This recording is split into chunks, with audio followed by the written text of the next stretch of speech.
Assalamualaikum warahmatullahi wabarakatuh. Berjumpa kembali dengan saya Indonesia, guru OTKP. Hari ini kita akan belajar mengenai tahapan kegiatan keprotokolan pada mata pelajaran otomatisasi tata kelola humas dan keprotokolan.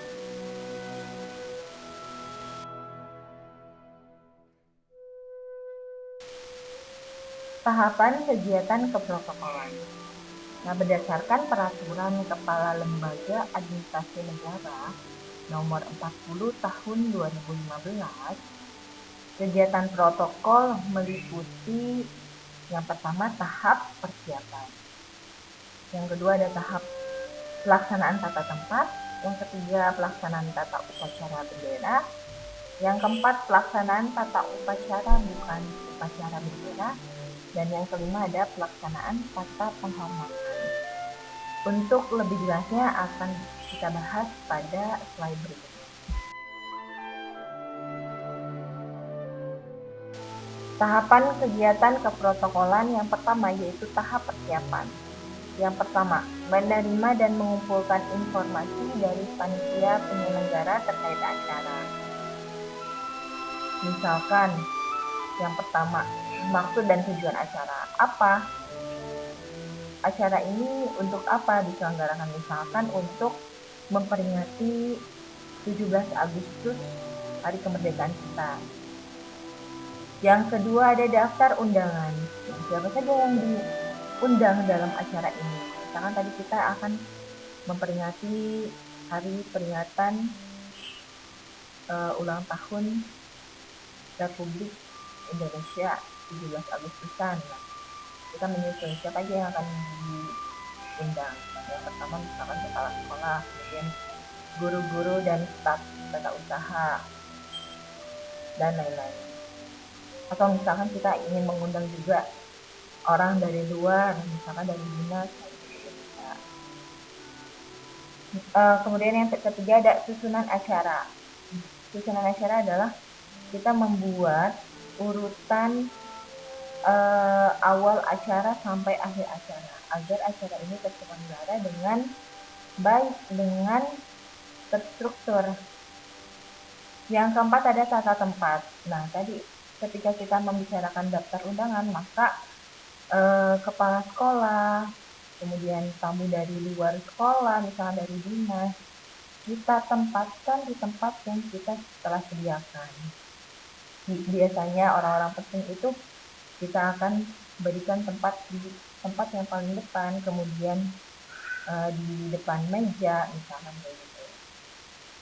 Lalu ada peta daerah atau lokasi, moda transportasi dari dan ke lokasi tujuan, jarak dan nama perjalanan. Jadi peta daerah atau lokasi ini berkaitan dengan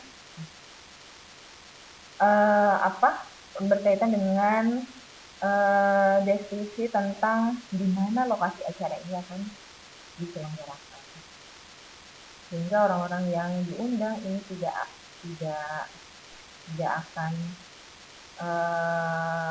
kebingungan di mana acara ini akan diselenggarakan. Lalu ada dukungan akomodasi. Dukungan akomodasi berkaitan dengan tadi, apa lokasi ini, lokasi acaranya diselenggarakan di mana. Kemudian tamu-tamu dari luar sekolah misalkan, apakah akan ada penjemputan atau mereka datang sendiri dengan memberikan peta lokasi acara. Lalu ada person in charge dari penyelenggara acara. Person in charge ini berkaitan dengan orang atau tamu penting yang tidak bisa hadir, kemudian bisa digantikan dengan orang lain. Nah, ini disiapkan oleh penyelenggara acara. Lalu yang kedua ada menyusun naskah dinas yang bersifat koordinasi, meliputi surat penugasan tim protokol, surat undangan untuk rapat koordinasi, ataupun surat-surat lain yang berkaitan dengan acara yang akan dilaksanakan. Lalu yang ketiga ada berkoordinasi dengan unit kerja dalam rangka menyiapkan bahan yang diperlukan. Di antaranya naskah nota kesepahaman dan ada juga naskah pidato. Lalu berikutnya tim protokol yang dibentuk dalam lingkup PKP 2A dan perguruan tinggi di lingkungan LAN berkoordinasi dengan bagian yang membidangi keprotokolan dalam setiap kegiatan. Jadi tim protokol itu dibentuk dari bagian bidang keprotokolan. Lalu memeriksa persiapan teknis ataupun non-teknis yang menyangkut kebutuhan, kelengkapan, dan perlengkapan acara. Jadi panitia penyelenggara harus memastikan persiapan teknis maupun non-teknis. Lalu yang terakhir ada tim protokol mengikuti geladi kotor dan geladi bersih serta memberikan saran-saran penyempurnaan kepada panitia. Nah, untuk apabila acaranya dipersiapkan berlangsung di luar kota, maka tim protokol diperbolehkan untuk tidak mengikuti geladi kotor dan geladi bersih.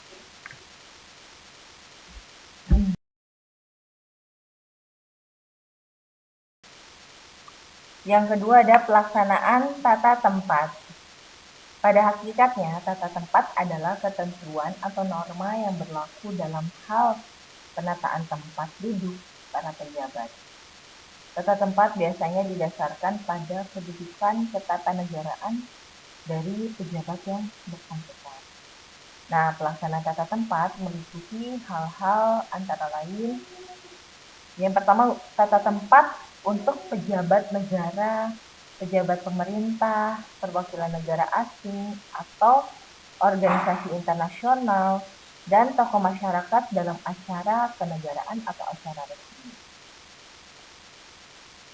Yang kedua ada tata tempat penyelenggaraan jamuan kenegaraan dan jamuan resmi.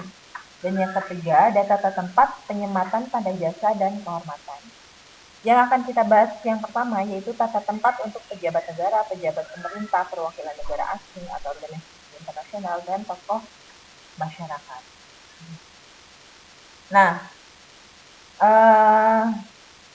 untuk tata tempat pejabat negara, pejabat pemerintah, perwakilan negara asing atau organisasi internasional, serta tokoh masyarakat, ini pelaksanaan tata tempatnya itu menghadap meja. Nah, tempat duduk utama menghadap ke pintu keluar. Tempat duduk terakhir adalah tempat duduk yang letaknya paling dekat dengan pintu keluar. Kemudian, pada posisi berjajar dalam satu baris, tempat duduk kehormatan meliputi yang pertama ada tempat paling tengah, dan yang kedua ada tempat sebelah kanan luar. Posisi sebelah kanan pada umumnya memiliki kedudukan yang lebih tinggi dibandingkan dengan posisi sebelah kiri.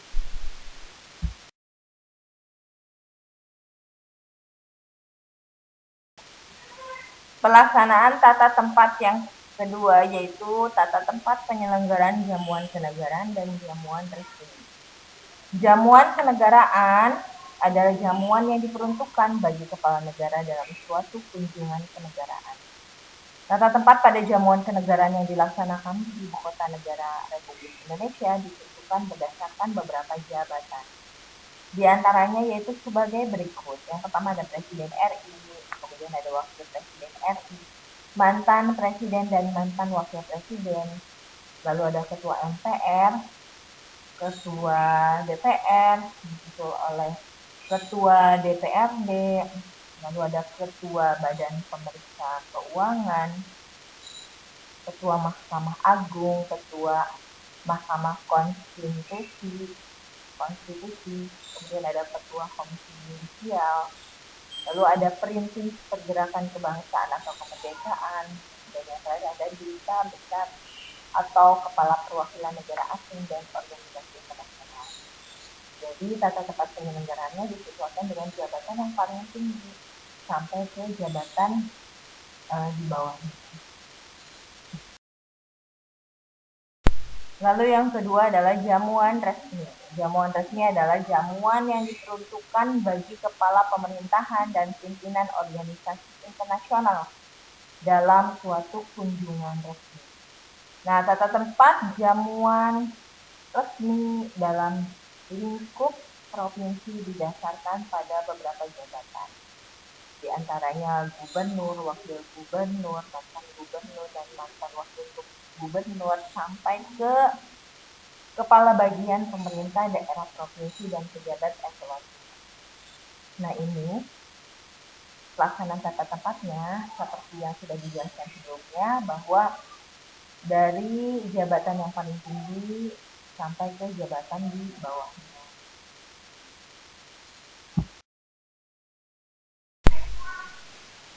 Yang terakhir ada pelaksanaan tata tempat penyematan tanda jasa dan kehormatan. Nah, tata tempat diurutkan berdasarkan yang pertama ada kepala negara atau kepala pemerintahan negara asing yang akan menerima tanda jasa dan tanda kehormatan berdiri di sebelah kanan Presiden Republik Indonesia. Yang kedua ada delegasi kepala negara atau kepala pemerintahan negara asing yang akan menerima tanda jasa dan tanda kehormatan harus berdiri sejajar di sebelah kanan kepala negara atau kepala pemerintah negara asing tersebut. Selain itu, delegasi RI berdiri berjajar di sebelah kiri Presiden Republik Indonesia.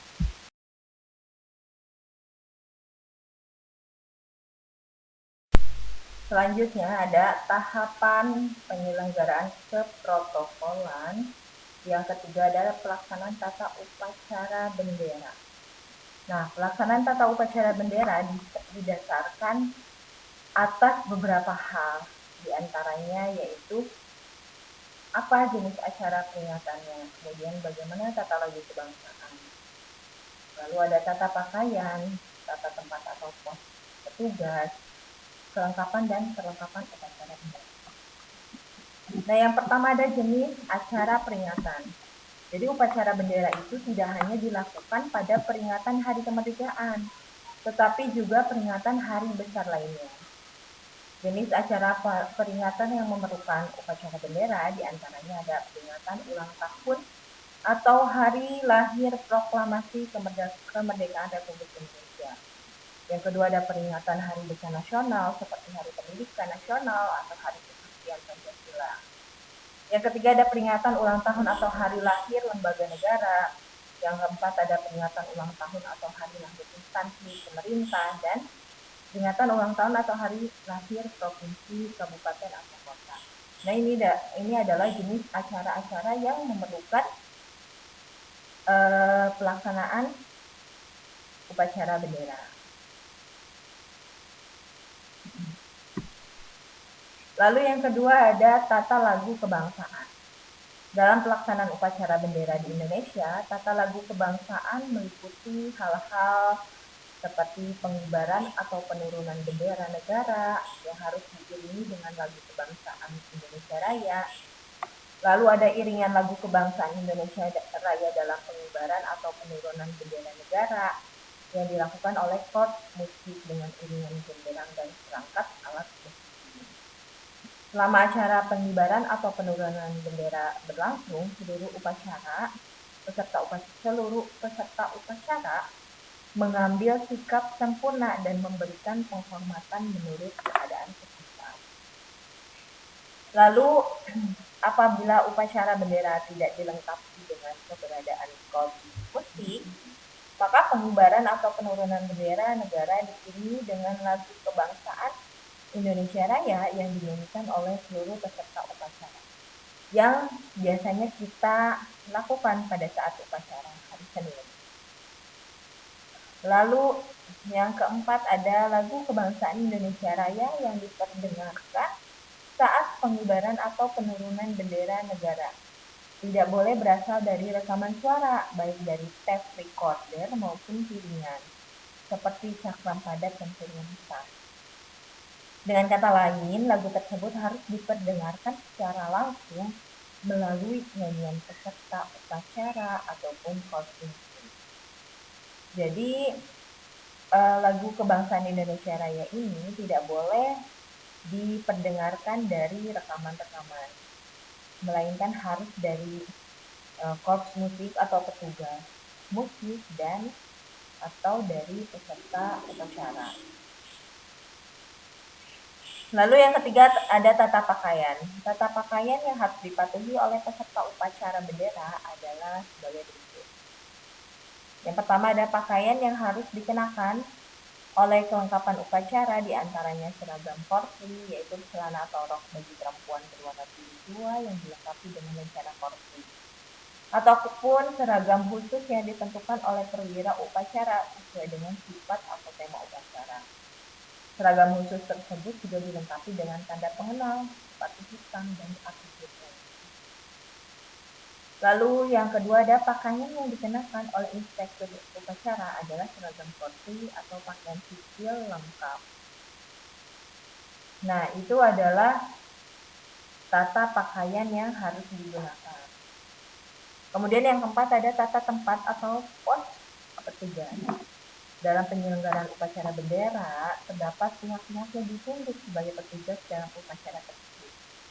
Setiap petugas memiliki peranan masing-masing, di antaranya sebagai inspektur upacara, komandan upacara, pembina upacara, pembaca naskah proklamasi, pembaca naskah pembukaan undang-undang 45, pembaca doa, pasukan pengibar bendera, dan peserta upacara. Nah, setiap petugas ini akan menempati pos atau tempat masing-masing yang telah ditentukan. Nah, contohnya nanti akan ada di slide selanjutnya. Lalu yang terakhir, yang kelima, ada kelengkapan dan perlengkapan upacara bendera. Kelengkapan upacara adalah semua petugas yang bertugas melaksanakan rangkaian upacara bendera. Sedangkan perlengkapan upacara merupakan benda-benda yang diperlukan untuk menunjang kegiatan kelengkapan upacara dalam upacara bendera. Misalnya, komandan upacara memasuki podium, maka kita harus menyiapkan podium. Peserta upacara itu mempunyai rambu petunjuk peserta upacara. Jadi misalkan di sekolah ada kelas 12 ada di barisan sebelah kanan, kelas 11 ada di bagian tengah, kelas 10 ada di bagian kiri. Nah, ini harus ada petunjuk-petunjuk untuk memudahkan petugas upacara dalam pelaksanaan. Atau misalkan membaca naskah Pancasila, ini mempunyai naskah Pancasila. Dan hal-hal lain yang harus dipersiapkan dari kegiatan upacara.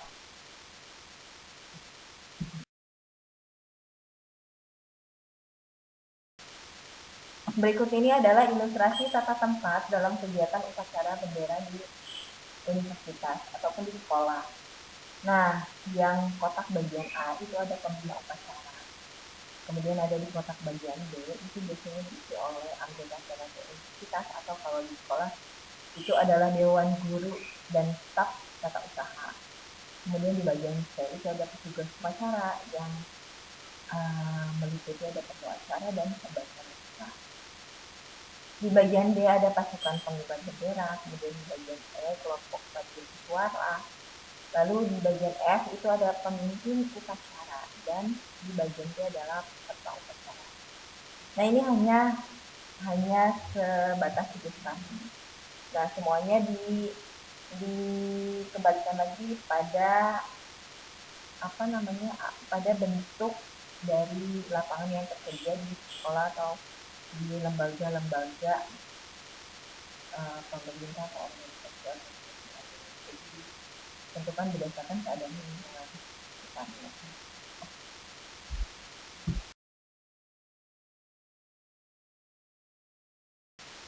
Tahapan pelaksanaan keprotokolan berikutnya yaitu pelaksanaan tata upacara bukan upacara bendera.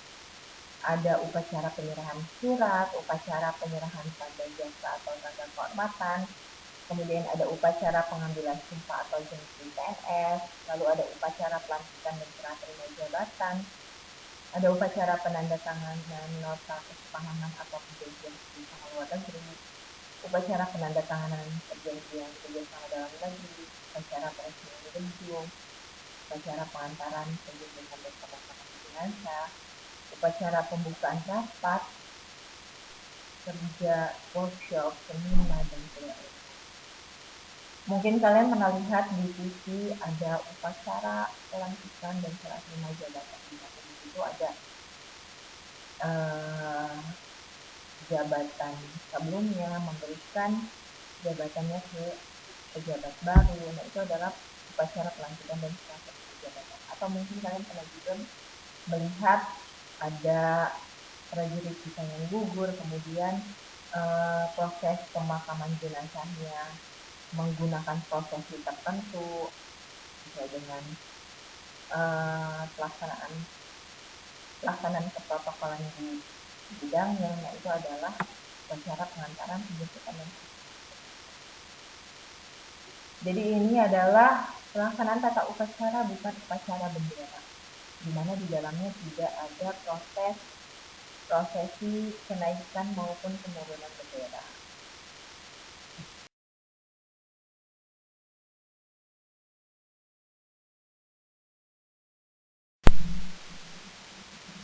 Tahapan pelaksanaan keprotokolan yang terakhir yaitu mengenai pelaksanaan tata penghormatan. Nah, jamuan resmi kenegaraan umumnya dihadiri oleh orang-orang penting seperti kepala negara, pejabat pemerintah, pejabat negara, kepala perwakilan negara asing, kepala organisasi internasional, dan masyarakat. Dalam jamuan tersebut, mereka yang memiliki jabatan dan pengaruh penting dalam kegiatan kenegaraan mendapatkan penghormatan dalam bentuk penggunaan bendera dan lagi kebangsaan. Hal-hal yang menjadi perhatian dalam pelaksanaan tata penghormatan adalah sebagai berikut. Yang pertama adalah bendera dan kedua adalah lagi kebangsaan. Nah, bendera, pemberian penghormatan berupa penggunaan bendera negara dalam acara kenegaraan dan acara resmi disesuaikan dengan negara asal pejabat yang bersangkutan dan sebagai contoh, bendera negara biasanya dipasang pada meja dinas presiden, wakil presiden, dan mantan wakil presiden, ketua majelis permusyawaratan rakyat, ketua DPR, ketua DPRD, ketua MK, komisi yudisial, ketua BPK, menteri, dan pejabat setingkat menteri, DPRD, dan kepala perwakilan Republik Indonesia di luar negeri. Bendera dipasang pada bagian tengah depan mobil dengan ketebalan ukuran 36 cm dikali 54 cm untuk mobil presiden dan wakil presiden, serta 30 cm kali 45 cm untuk mobil pejabat lainnya. Sementara itu, aturan pemasangan bendera pada tas negara yang berasal dari luar negeri adalah bendera negara dipasang pada sisi kiri depan mobil, sedangkan bendera negara asal tamu dipasang pada sisi kanan depan mobil. Lagu kebangsaan.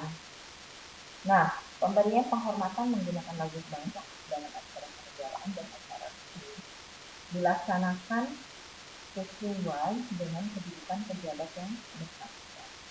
Nah, lagu kebangsaan wajib diperdengarkan atau dinyanyikan untuk memberikan penghormatan terhadap bendera negara, kepala negara, dan wakilnya, serta tamu negara yang berasal dari luar.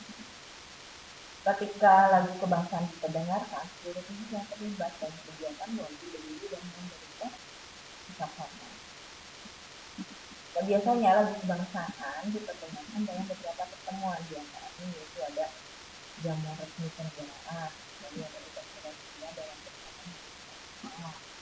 Kemudian ada upacara pembukaan sidang paripurna pada majelis permusyawaratan rakyat, dewan perwakilan rakyat, dewan perwakilan rakyat daerah, dan dewan perwakilan daerah.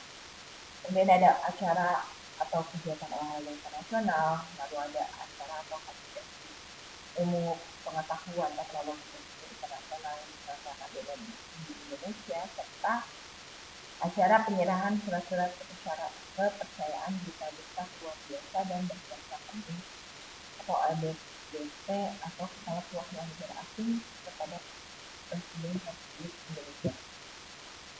Itu adalah pelaksanaan tata penghormatan.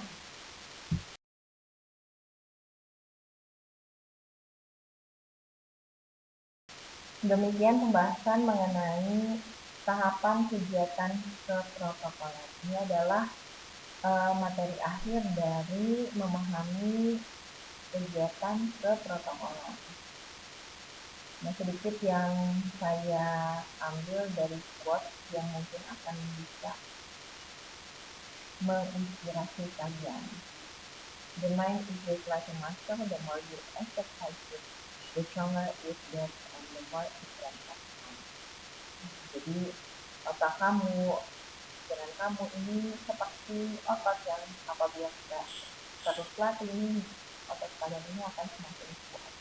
Sama seperti pikiran kalian. Jadi ketika kalian terus berlatih, terus membaca, terus belajar, maka ingatan kalian itu akan terus berkembang. Sampai jumpa di slide selanjutnya. Wassalamualaikum warahmatullahi wabarakatuh.